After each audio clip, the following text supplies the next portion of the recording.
And tell me about the weight loss guy again. I have a note here Oh, so about a a guy dude who came up to lost some me, weight.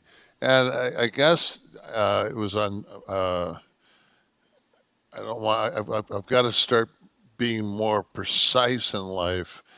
It was, I guess, an earlier post that I had on X that Oh, he was responding to. It wasn't anti-Semitic, and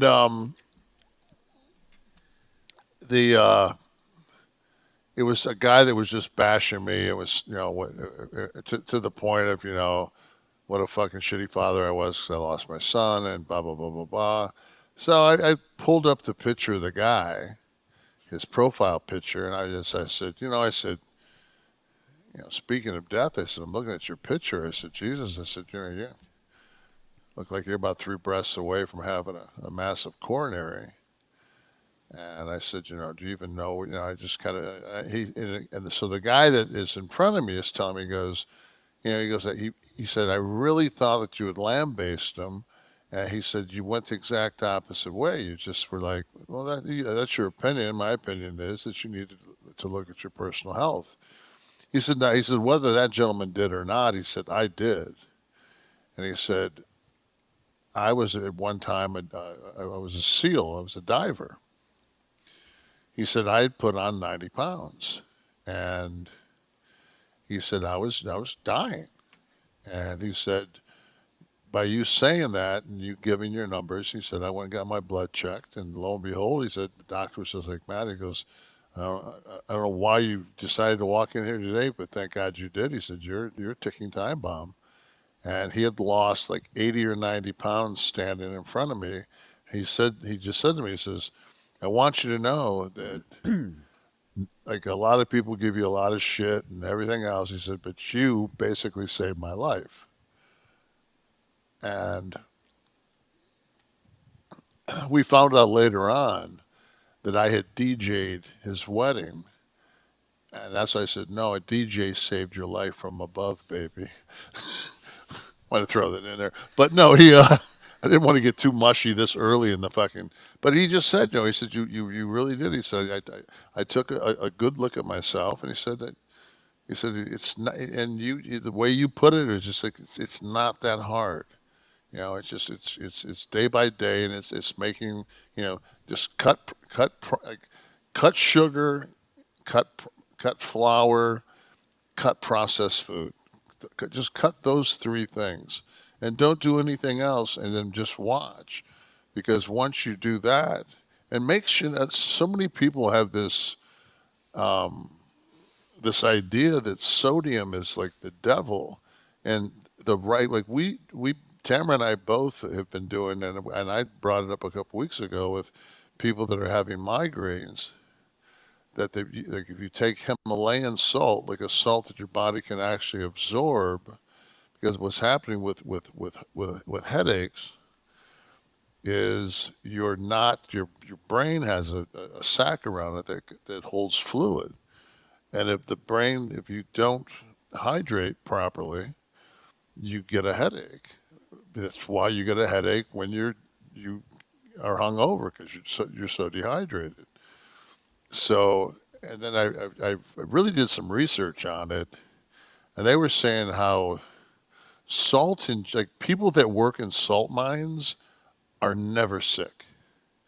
Like there's like these macro, micro, all these things that salt does, and it's like really something just to look up health benefits of salt. well, spas have these salt rooms now, Yes, which you can sit in, I don't. I've never done. I do have a salt lamp that I lick every once in a while when my head right. hurts, and it's helping.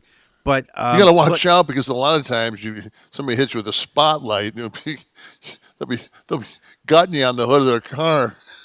looking like I'm with the Deer Pink Panthers. season. But listen, the problem with this though is specific maladies. Like if you have high blood pressure, you should not be increasing your salt intake, right?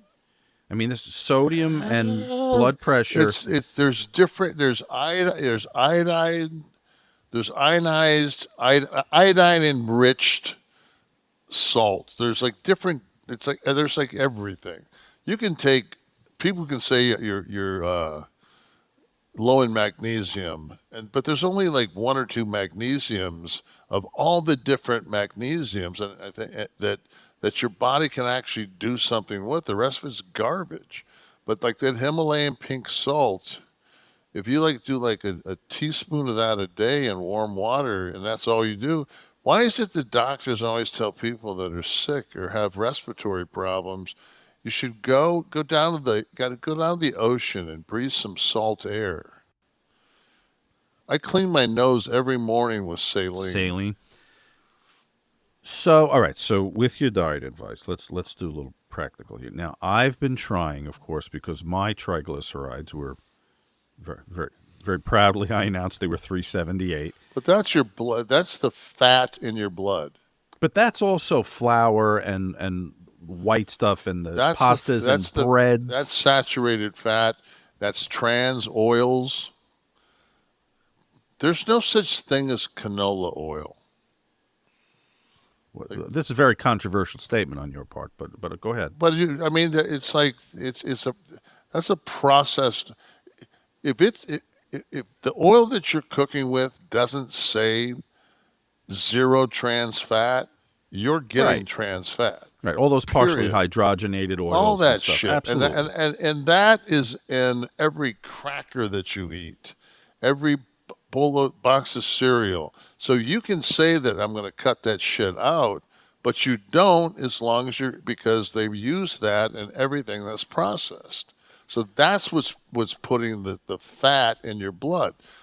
A carbohydrate isn't going to increase your fat in your Well, I'm blood. told to eliminate the whites, the eliminate the whites from the world. But the pastas, the breads, and for me, that's my addiction. That's my weakness. I always said like, oh, I could do that. Sugars, I could cut. God damn it, if they ever tell me I have to lose the pastas and the breads and the pizzas, well, all right, so it's here. So now I'm trying all these Okay. alternatives. Have you I tried. Have you tried the cauliflower pasta? Please. I tried chickpea crust pizza, which was It's not as good as cauliflower. I found it very dry. I should try the cauliflower. That's the one I had. Cauliflower's It's mashed. unattractive to me, spoken, so I feel like it would be unattractive eaten. Well, you know, if when I was 9 years old and somebody told me exactly how a child was born, and I actually watched a movie in health class of a kid coming out of a vagina. If I ever thought at any point in my life that I would put my mouth and tongue in that region for some woman's pleasure, I'd be like, get the fuck out of here. So You know what? I'm telling you, if you can get past that to perform oral sex on a woman, you can definitely I can have some cauliflower crust. put a fucking piece of cauliflower crust in your mouth. I promise Segment. you. I promise you, my friend. On those old films we used to watch in class on the project, if you could hit the reverse and have the kid going back in, it looks like the greatest game of hide and seek you've ever seen.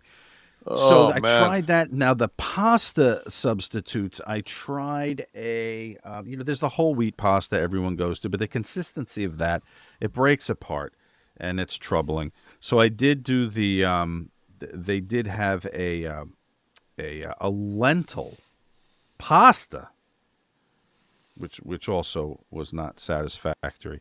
They just can't pull it off, Kevin. They So cannot. what I do is it's like anything else. It's always moderation. And my wife, when she went to Greece, got a spoon. So here's the spoon, and in the spoon there's a hole, and that hole is the perfect serving for two for pasta. So I'm an angel hair guy. I like angel hair pasta. I like my pasta. So when my wife does make us pasta, just have a very, I mean, you don't need a whole lot to get that, like, carbohydrate tooth. To get the satisfaction, and then, but you don't have to. That's the whole thing. It's just like you don't have to fucking not eat pasta ever again. You just have to eat it. Oh, I know. You just That have ain't happening. I mean, it's like bread. Like, I watch people that when they bring bread to the table, before a meal, and I feel bad because, like, I'm like, oh, no bread, and people are like, I like to eat bread, and I'm like, okay, I'm sorry, I just, like, we don't eat bread in my house. Mm-hmm. Yeah, I can usually bypass that pretty easily. I buy either the multigrain or the whole wheat now, but God, I mean, it's a thing. It's living butter. up here. It's the fresh, going to get a big, fresh, crunchy fucking thing of French bread and a hunk of mozzarella from Fiore's in Hoboken. And I think I called you one time when I was coming back from there, and you asked me if I was dropping one in my pants while I was driving home, because I was describing the experience, getting the Parma prosciutto sliced thin as tissue. And now I'm supposed to pretend that whole wheat bread and turkey is going to have the same effect. Go with the Ezekiel. Elliot? No, the Ezekiel bread. What is this? It's a sprout bread. Oh, this gets sprout bread. Again, I'm going to do the cauliflower thing. That's sprout bread. It's the low sodium Ezekiel's bread with toasted with real butter on it, lightly, just enough to moisten it. It's like, it's heaven. All right. There's Mike Tyson. There's the bread.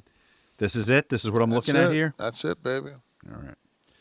Feedback from last week. I don't want to get off. Great product.